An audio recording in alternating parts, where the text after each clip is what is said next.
Good morning everyone, welcome back to my channel. আমার নতুন আরও একটি ব্লগে সবাইকে অনেক অনেক স্বাগত। আজকে হচ্ছে বুধবার আর এখন বাজে সকাল 11টা 11:30 মতন হবে। আর আমি চা নিয়ে বসেছি। আর এই মুহূর্তে তো ভাবলাম ব্লগটা স্টার্ট করি। তো আমি বসে বসে চা খাবো। এই যে বিস্কিটের ডিবিটা নিয়ে এসেছি। আর আমার মেয়ের অবস্থা দেখো, সারা ঘরময় খেলছে। আর ওর খেলা এই সাধারণ বস্তু দিয়ে ও খেলবে না, অসাধারণ বস্তু দিয়েই খেলবে। মানে ঘরের যা কিছু কাজের জিনিস রয়েছে সব কিছু ওর কাজে লাগে। তো জলের বোতল নিয়ে এসেছে, তারপর এগুলো কি জানি না নিয়ে এসেছে, এসে খেলছে। তো যাই হোক, পরে আমি পরিষ্কার করে দেব। এক্সট্রা একটু খাটনি হয়ে যাবে, আমার কোনো সমস্যা নেই। তো যাই হোক, এই কদিন ধরে ওর এখন জ্বরটা একটুখানি কমেছে।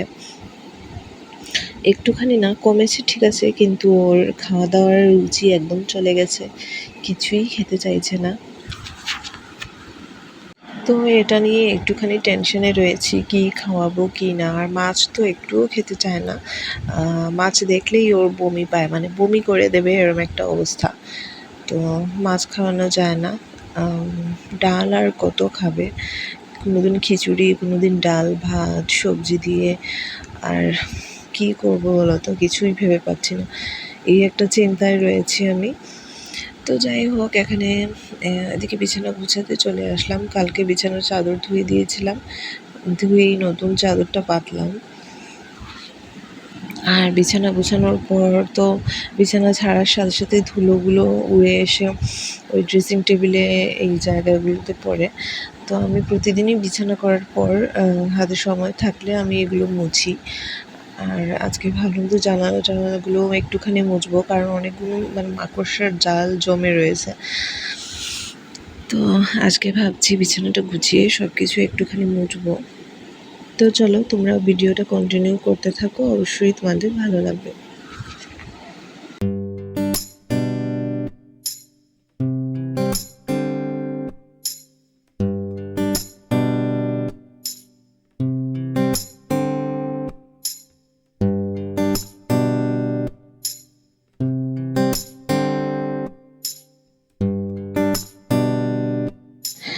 তো এখন এই যে আলোর রিফ্লেকশন হচ্ছে, তাই তোমরা দেখতে পাচ্ছ না। আমি জানালাটা ভালো করে মুছে নিচ্ছি।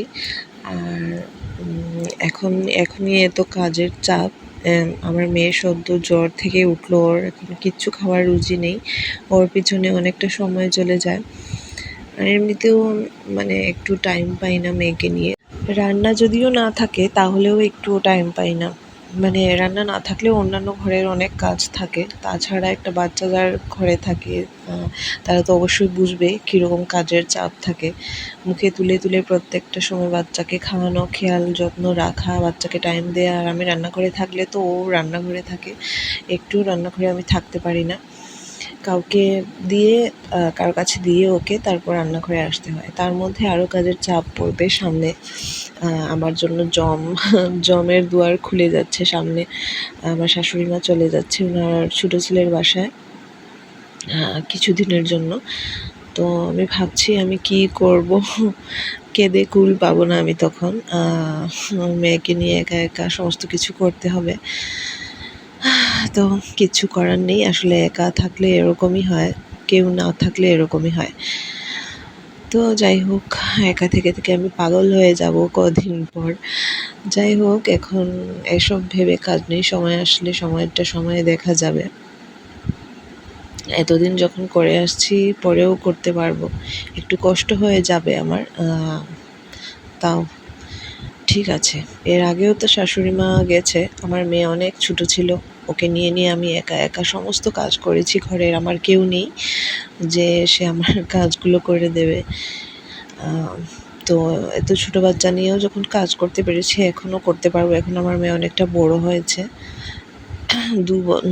3 বছর হতে চললো প্রায়।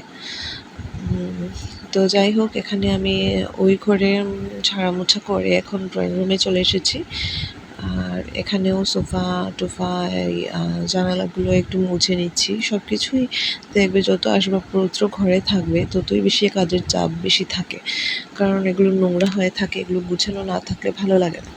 ঘরের মধ্যে জিনিস যদি জায়গায় না থাকে, গুছানো না থাকে, তাহলে ভালো লাগে না। তো যাই হোক, এই দেখো ট্রেনে চলে আসলাম আমরা খাওয়ার টেবিলে। এখন ৩টে বাজে, ডট ৩টা, আর আমি খেতে বসেছি। আমার মেয়ে ঘুমিয়ে গেছে। তো আজকে রান্না করা হয়েছে হচ্ছে মুড়িঘন্ট আলু দিয়ে, আর আলু দিয়ে চাল দিয়ে মুড়িঘন্ট রান্না করা হয়েছে, যেটা আমি একদমই পছন্দ করি না। আর তারপর পেঁপের একটা তরকারি রান্না করা হয়েছে শুধু পেঁপে দিয়ে। তো এই হচ্ছে লাঞ্চ মেনু আজকে আমাদের। আর গুড ইভিনিং। এখন দেখে বুঝতে পারছো আমি বই গুছাচ্ছি আমার মেয়ের। এত সময়ও একটুখানি পড়েছে আর অনেকখানি মানে খেলেছে আর কি। এই যে দেখো ওর ক্লিপগুলো সব কিছু এখন গুছিয়ে রাখছি।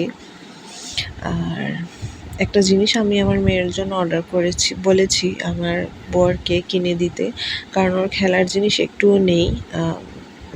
খেলার জিনিস কিনে দেই না, কারণ অল্প সময় খেলে আর খেলে না, ওটার প্রতি ইন্টারেস্ট হারিয়ে ফেলে, তাই আর কি। তো চলো আজকের মতন ভিডিওটা এখানেই শেষ করছি। সবাই খুব ভালো থেকো। Tata, good night.